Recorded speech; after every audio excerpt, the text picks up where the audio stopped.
Garbhopaghatakara bhavas as described by Acharya Charaka in Sharirasthana, 4th chapter, Mahati Garbhavakranti Shariram, Shloka number 18. The factors that causes harm to the fetus, that is the Garbha Upaghata, are Sarvam Ati Guru Ushna Tikshnam Darunascha Chesta. All the substances which are very heavy, very hot and excessively pungent and violent or rough activities. In the commentary, Darunascha Chesta is described as Vyavayadikaha, which means difficult activities like sexual intercourse and etc. The elders also advise as the pregnant lady should not wear Raktani Vasansi, that is red cloths, in order to protect her from the attacks of gods, demons and their followers.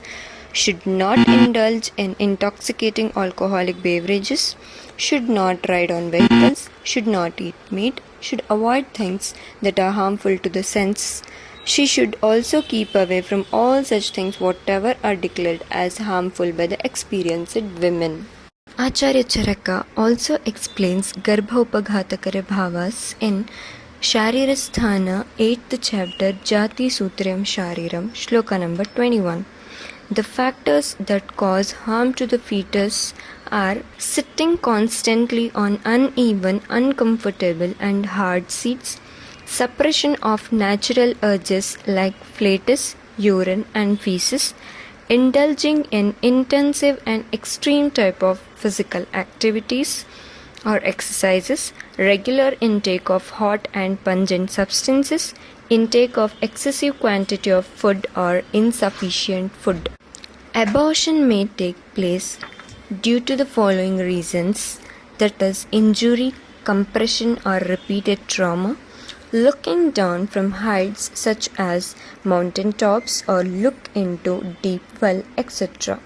Traveling long distances excessively on jerky carriages, listening unenduring and excessively loud sounds. If the pregnant woman constantly rests in the supine position, the umbilical cord becomes twisted around the neck of the fetus. Sleeping in open air and moving lonely during night time by the pregnant women, it causes in giving birth to the insane progeny.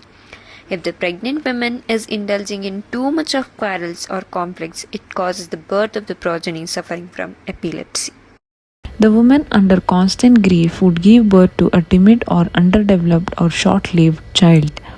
The woman who is always thinking badly of others would give birth to the child that who will become antisocial element. The woman who is stealing property would give birth to a lazy, malicious and inactive child. The woman who is intolerant would give birth to a ferocious, deceitful and jealous child. The woman who is indulging in constant sleep for long hours would give birth to a dull, unwise child with poor digestive power. The woman who is addicted to alcoholic beverages would give birth to constantly thirsty, short of the memory and fickle-minded child. The woman who is addicted to consume the flesh of iguana would give birth to the diabetic, the stones in the bladder and the child suffering with dribbling of urine. The woman who is addicted to consume the pork would give birth to a child with red eyes, rough body hair and respiratory disorders. The woman who is addicted to consume fish would give birth to a child with eye disorders such as legophthalmos. The woman who is addicted to consume more sweet substances would give birth to a child with diabetes, dumbness and obese. The woman who is addicted to consume more sour substances would give birth to the child suffering with bleeding disorders, skin problems and eye diseases.